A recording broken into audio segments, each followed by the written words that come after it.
September 8 2026 anti wɔn mu bie no mu kɔ sukuu saa na ɔbɛtoa so akosi yɛwɔ December 17 2026 anti 15 weeks ɛna wɔm na wɔtwe maako edunum ansa na ɔma makwan saa no a efirifiri da December 18 no 2026 kosi Monday no January 4 ɛno do ɔde bɛkɔ ahomegyeɛ na ɔkɔdi bronya no akɔdi Christmas no na wasan aba na GS ɔmo hyehyɛ na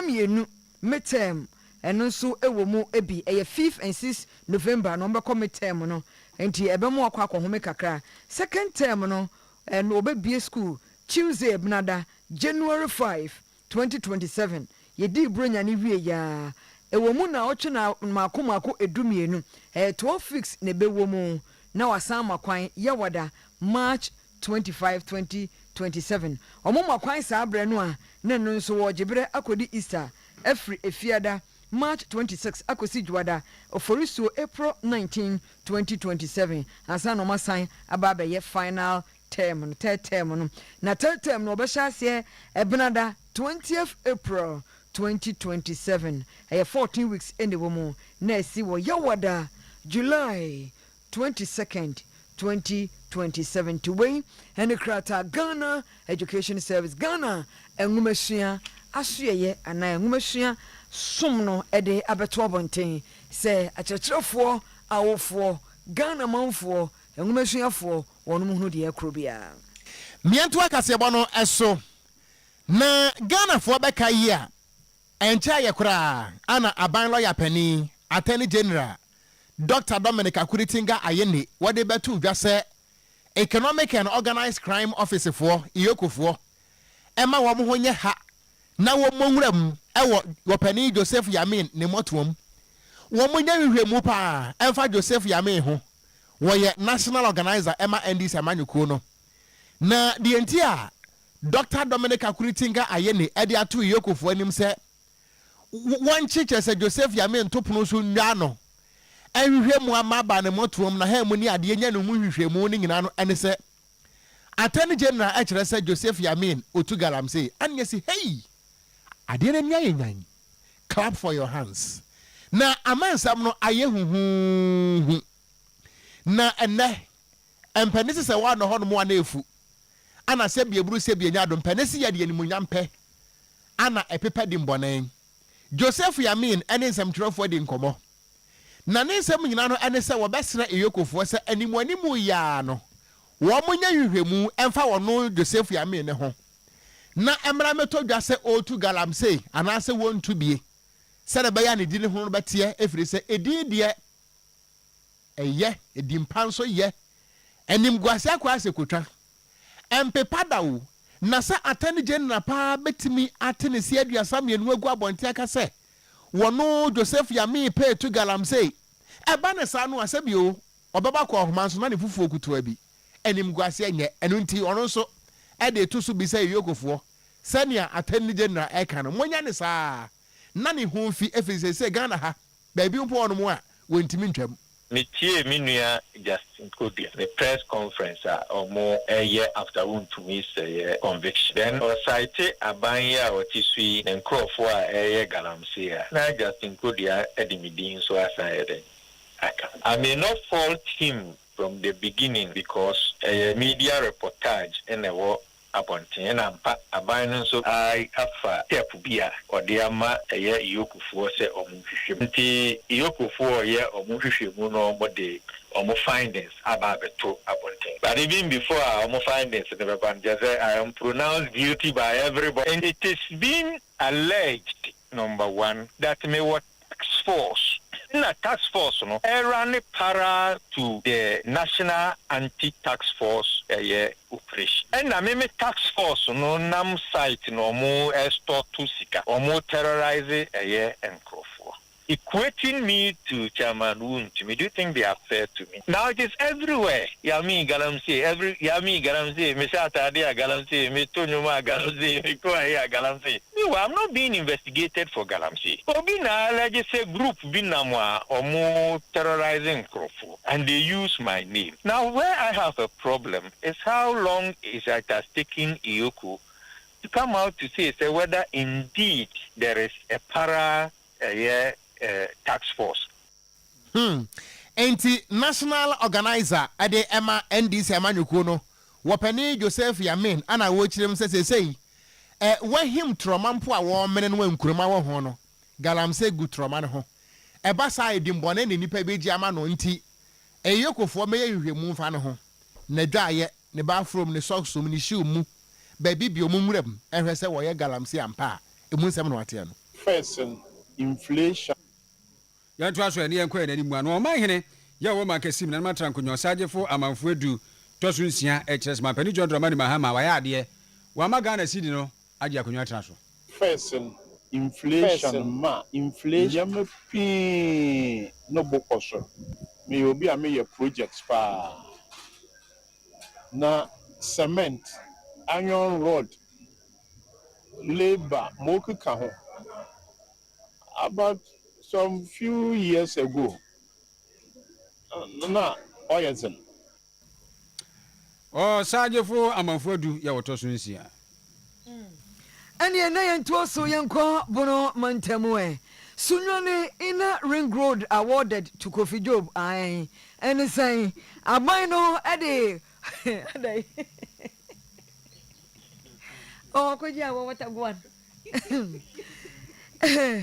Badia Bayana Baking Cane Bejidi se Betie Bedabase Kofi Job agility wo maimu enya wonam santase ne boase kwan so hu ne kase pa se de oduru sunyane bono montemo ye de kwan ama no contract se onye ekwan no ɛyɛ 19 kilometer inner road ɛyɛ brɔfo kansini edum krono enti ɛbɛboa ama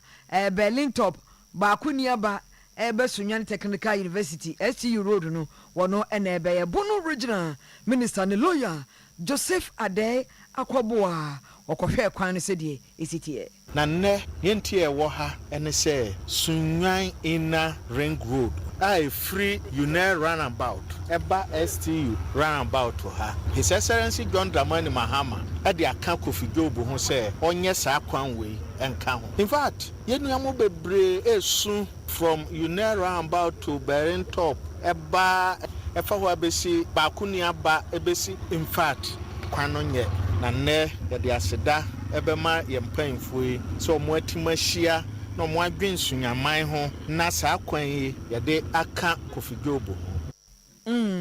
na bunu mantam so afo se MPP aban no baaso yi ko kariba wɔnom anya deɛ sɛ wɔnom gyae ɛkwan no ɛto hɔ Excellency John Dramani Mahama 2015-2016 ɛna ɔhyɛ aseɛ sɛ ɔyɛ kwan wei ɔyɛ wie kura na aka sɛ yɛde kota ɛna begu so sɛ mo wɔ ha mo hu yɛ yɛnua mo baayɛ ATS ɔmo se ɔmo yɛ investigation audit ne ade ɛna kwan no asɛe sɛ ne ayɛ akyire kura ɔmo kɔfa nkurɔfoɔ bi baayɛ sɛ Sinohydro ɛno nso akwan ɔmo ntuma anyɛ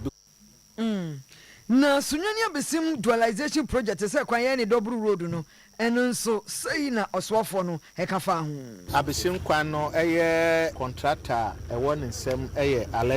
Alezeboa ma ɔno ana ɛyɛ atronie ɛkwan yi ɛho adwuma paa ɔyɛ wɔ hɔ ɛyɛ adwuma kɛseɛ paa na abesim kwan no ne ɛwɔ problem kakra ɛwɔ ho Ghana water na ɔmo pipe kɛseɛ paa ɛda hɔ but yɛayɛ drawings ne nyinaa wie yɛasan akɔhwɛ a sɛsɛ yɛho kwan ɛbɛfa so ɛbɛyɛ saa kwan no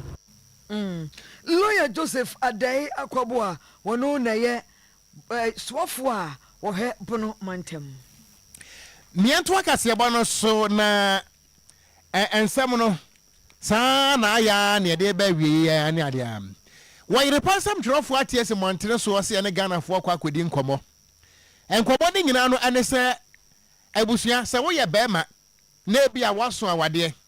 na utisi krom no wanya oba wankasa mfiri se we dia oba we dia wakoma pe wo ye onfem pade nanim nachi ahomeka wom kire se ene ohwe nachi a wabu careful pa fine se aburi kwan no na ohwe na hwehwe mu a uhu anim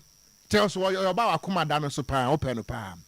na mbom mugu so amokeka wade sam no ano oba no dia wapene so na mbom warning eta ho oba ne se wono dia na mamre ekire se bema se wo befa na chi a wompew na se wo befa na chi a na kire se upe wuo na wuo wo fa na chi a oba asa no fa na chi a bema wo bewu enti bema e wato odom sa no a oba asa wo do no a wo na chi a obi bia sa wo ge nie sa akwade anwom wo se bema de enka wo di 45 na watimi de oba kire wo bi sa me wife ena de asesa ena afo de bo life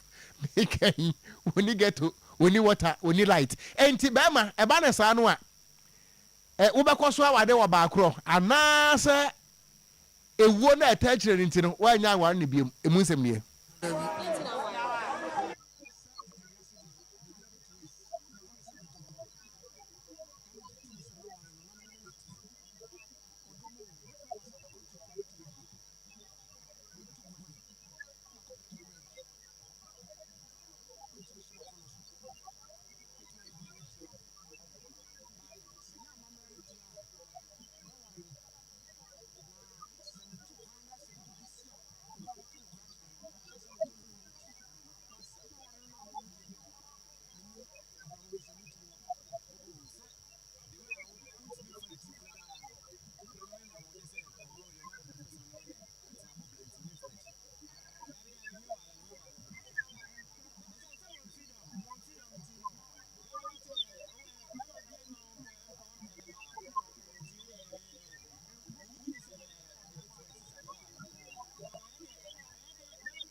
Oyerepa FM 100.7.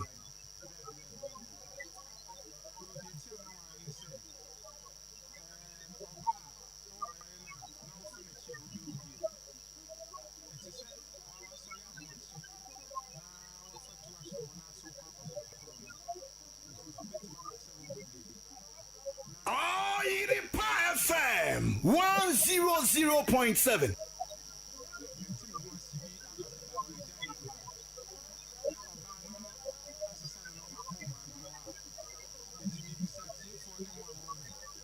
Oyerepa FM 100.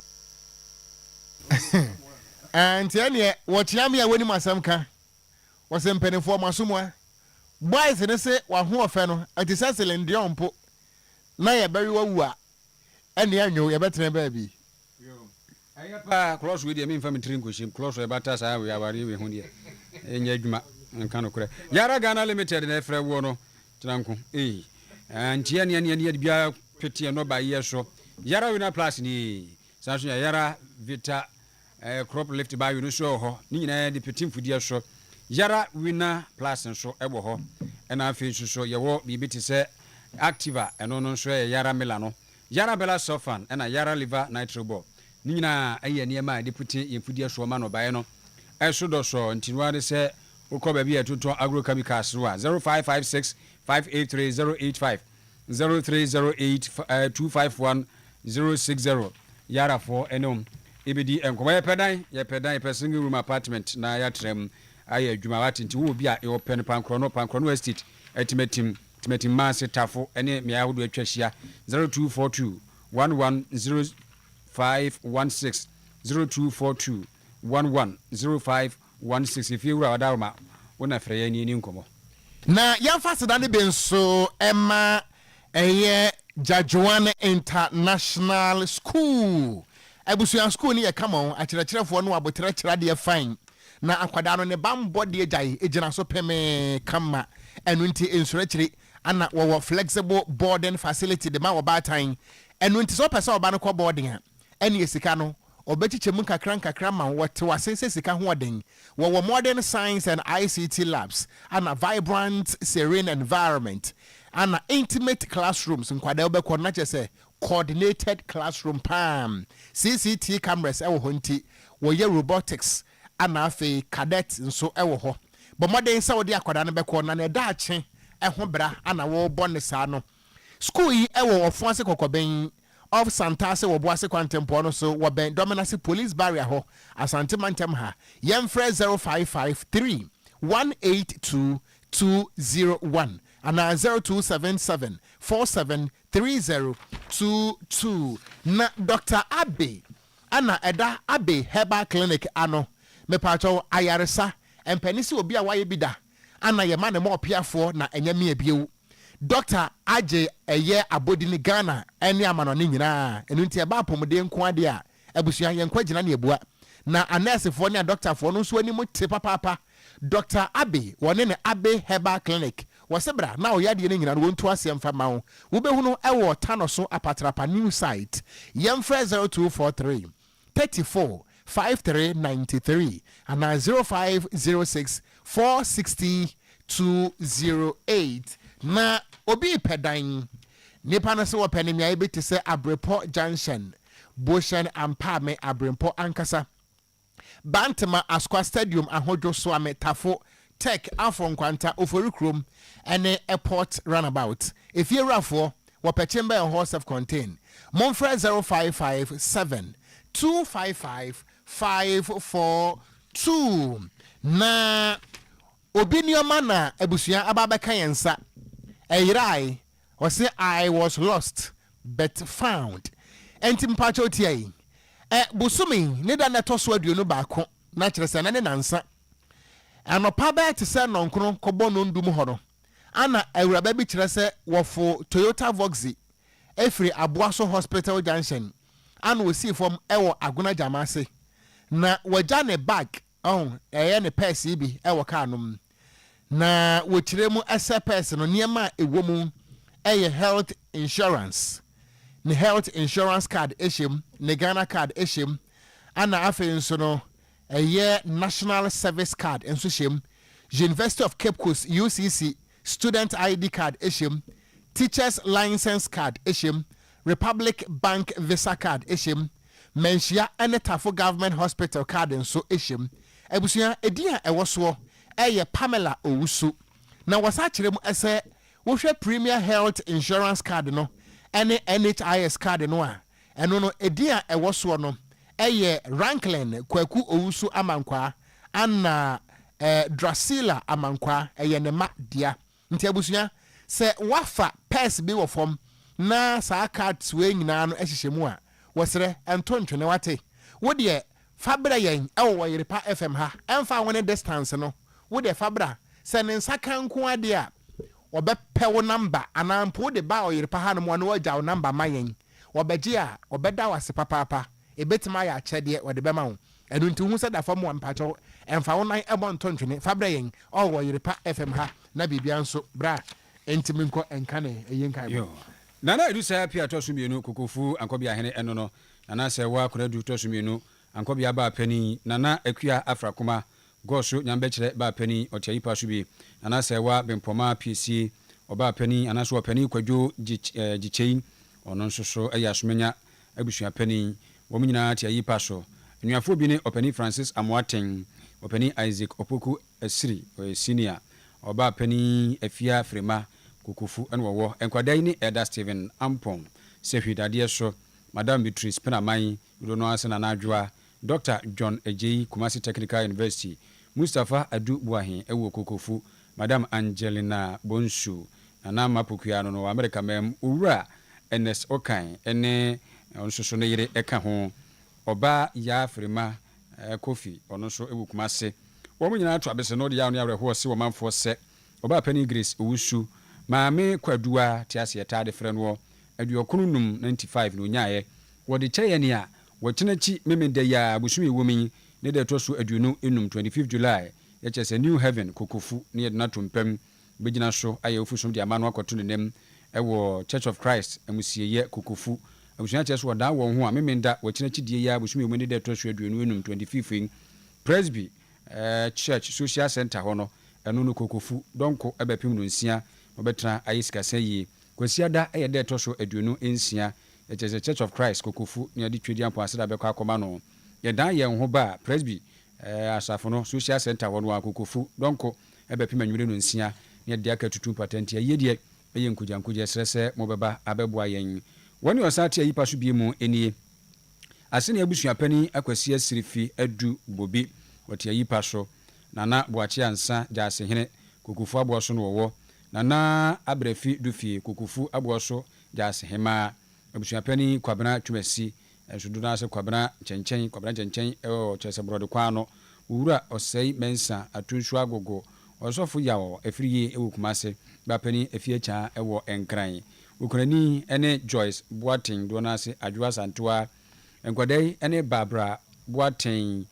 Canada mem ɛna wɔwɔ Wilfred Echa Boating ɛwɔ Kumase Stephen Boating Jr. ɛwɔ Canada ɛna Bless Ajenim Boating ɛwɔ Kumase ɔmo nso atwa bese no ɛkyerɛ sɛ wɔn de hyɛ prɛko pɛ wɔpani Stephen Yaw Boating tiase dodo no ase hallelujah ne yɛfrɛ no aduosia 964 no wonyaayɛ en Jankopɔn yɛ adom ɛda kyena ɛyɛ busumi wumi ne de to so aduonu ɛnan pɛpɛɛpɛ brɔde kwa no abusua fie ne yɛde no ɛbɛto mpamu na kyerɛ sɛ anadwo no koraa da kyena no yɛ candle night kyerɛ sɛ yɛbɛhwɛ na yɛsiri pɛ kakra so candle ya adeɛ kye memenda no a de to so aduonu enum 25 no brɔde kwa no abusua fie hɔ no ana yɛde no ɛbɛtoɔ ɛyɛ nɔnan na agyamfoa ɛhwɛ n'ani akyira mammerɛ no akɔ kakra bɛyɛ amammerɛ akɔto ne nam ɛwɔ brɔde kwa no amusieyɛ ɛno yɛ nundu anopa no wɔdan wɔn ho ba na obesi nkonnwa ɛwɔ brɔde kwa no community center ɛyɛ donko ɛbɛpem anwummerɛ no nsia mekyerɛ me de di anim yɛ abusuafo madawroma 25 July timonhyɛ ne nso mfama yɛn na afei wabɛnom sikasa yie no kwasiada ɛyɛ dɛ ɛtɔ so aduonu nsia na afei yɛde ayie ne nkaeɛ no ahyehyɛ so ɛwɔ brɔde kwa no community center donko ɛbɛpem no nsia mommraɛ ne wɔpani Stephen Yaboaten hallelujah na yie no yɛmfa nkɔ na wieyɛ na watwi a ɛkɔ na wieyɛ yɛnto asomfiri ha no mu a na wɔn a wɔte ayipa soɔ nana okuru kakari bedi akopoku ɛyɛ amanase hene nana sefa ampem dako a ɛyɛ amanase hema nana kwaku opoku ɛyɛ amanase ɔyoko abusuapani owura edunsia ɛwɔ Canada ɔpani atabedu ɔpani kofi bedu ɛnso ɛwɔ amanase ana Reverend Father Bismarck edu Jemfi CSSP Taiwan enso ana wɔwɔ na anuanom bi edun kroma ewo Kumase Emma Mark Wab Akwasi Brobe o USA ana Felicia Adua Kunadu enso ewo Canada Dora Osain Ntem enso ewo Canada ana Yao Brefo ewo Kumase Bernard Yabu Siama ewo USA ana Beta Asare yɛtafɛ ne sɛ akua champoma ɔno nso ewo Kumase Helena Asare yɛtafɛ ne akosua sɛwa wɔwɔ Canada wɔne abusua nkae nyina de awerɛhoɔ no wɔ so ne agyaadwoɔ ana ɛsi ɛyie ɛsɛ wɔn maame wɔn nana wɔn dɔfoɔ wɔn bibia no enufutabra bɛgu mɛnɛ nkwada na etwa adwo yi ɔba Penny Teresa abena mankwa ɛdaeɛ a wansɔre ɔte ase ne ɛfrɛ no aba anaasɛ antia mankwa wonya mfinhyia no aduokono miensa 93 years ana odiye ɛwɔ atiasefo asase yi ɛsoɔ na yie no ho hyehyɛ ne sɛ na tie abusua nkyerɛ sɛ nyame yɛ adom a memene da edi anim yi kita wɔn nsa bosome da tɔso aduonu enum wɔde ne bɛto mpɛm ɛwɔ amenase a ɛbɛn gyamase ahemachi no num na ɔbɛkɔ akɔyɛ awufosom ama no ɛwɔ St Martin Catholic Church ɛwɔ amenase wɔfiri hɔnom a wɔde ne bɛkɔ St Martin's Catholic Church no wɔnom amusieyɛ na wakɔpɛ ɔbaa pɛni krabe na wɔkyerɛ mu sɛ memene da no wɔbɛsi nkonnwa ɛwɔ amenase Town Park wia donko ekopem anwumre no nsia na wonde hye no wanom na chiri sikasa ne kwasiada na ase som eno 26 July wotirem sa St Martin Catholic Church amenase ano bekwa kwada nyankopon ase na wopo asode a wasabe sin konwa ewo amenase Town Park ho wia donko brem ho kopem anwumre no nsia na afei wotutu nkonwa abusua se wonna to wo a anka oba pani anka obeba dodo eno nti momra na mumeso na bia na oheneba Isaac Joseph Mensah enso atiase ne efre ne chief yaw berima anase na yaw wonya mfinhia no adioson baako ewa atiasefo asase so nanso ye kasa ide oheneba Isaac Joseph Mensah afa ne ntoma eni atiasefo dinkra wafra ntoma no ne tentene mu na wona wote ayipa so the late Nana Boache tenten a otoso mienu otumfo achiame hene penny anafe the late oba penny akua fokuo Nana Mensah Brampa peda hene ewo Kumewu Nana owa hene champon nkabom hene ewo Kumewu nia Mrs Elizabeth Finn owonkran Emma Miss Ronita Mensah Ghana Education Service and Crime Justice Kingsley Boache Mensah CBG Kumase Bright Francis Mensah Hod Building and Constructions Ewo KTI Fred Kwekudua Mensah CBG Kumase Philip Otio Achampong Prudential Life Insurance Rosemary Mensah Pacific Savings and Loans Limited Mrs. Patience Asimen Sofomameni Etafrenom Church of Pentecost Oyoko Branch Margaret Mensah Senior and Margaret Mensah Junior and so ewo Cape Coast wafasefo ora Sonny Kumi we businessman ewo Kumase ana ora Philip Fenn and so ewo USA wani abusuanka yina na ase yi wechiremu a Wahineba Isaac Joseph Mensah ekwa ne krachie ebusua tinisuo kanisuo afra to abeseno ama kyerese fie jadum na wekirem senya me ya dom a memene da edi anim yi July busumi ya ne da toso aduonu enum wode ne bato mpam ewo busua fie ewo sepe aprampram a ben sepe buokrom market honom a ahemache no nan pam okopem no nwotwe pam anopa no na fe wa maso ede no Kumewu amusieye ebusua basa betena se ewo buokrom MA School Park na awia donko mu ho kopem anwumre no nsia na wonde hie wano na chiri sikasan ne kwasiada 26 July the First Century Gospel Church Airport Branch Aboabo a ben Ghana Water Company ho anombe kwakwada nyankopon ase na ofiri ho pe no asabesim konya bieu ewo buokrom MA School Park ho awia donko na watoa ayiyo no eso ebusuanse sofa ma men sofa ema wo hena pakan mu ye ha eno nti momrai na momema won dakena ye gina we so akase bo no ye beti mabu no kom sei adwe na mom birthday no momfa nto so ema ye na afei yen so de so enko happy birthday to Elijah wo nyankyere ne ase wei efre wo nanfofo ni nyina titiriw ene kwabena ho ana wode ema wo mompae nyina no ene se nyankopon wo nhyira wo papa na wo ma ho ban oma wo sika no mra so hu na fe nyame no ankasa nte nanimu enkyerɛw de odo nsabesom bia no enye nhyira ne nti obedwom wo se eye na ase yagi ye ne a momyenka aka anyonkofo na hwemachi ma mente na atwe mienu nam so hu eno nti wadanfo kwabena se hwemachi ma me ni bi nti na atwe mienu nam. So once again, happy birthday goes out to you, Elijah. Oh, nyanchirani ase. Now this birthday message is powered by Bismarck. Ye jina so na kase boni ebunukom yemfa ehho aseda Emma Ura Emmanuel Odro Korea when they say my yen second say boss for Jimmy Cliff executive producer Sadan so and several room ho Bismarck eshe hobby Papa Sly eshe ho Joe eshe ho Anna Siniachi eshe ho se ha bra Charles so eshe ho omdoso abonefo nso bom na na dum nyina tutu an say boni wo boys ni timpam na enana koye ena ya wada ho na na ewukwada ena ya wada more hemi amohume this a quiet because Ghana setna no eden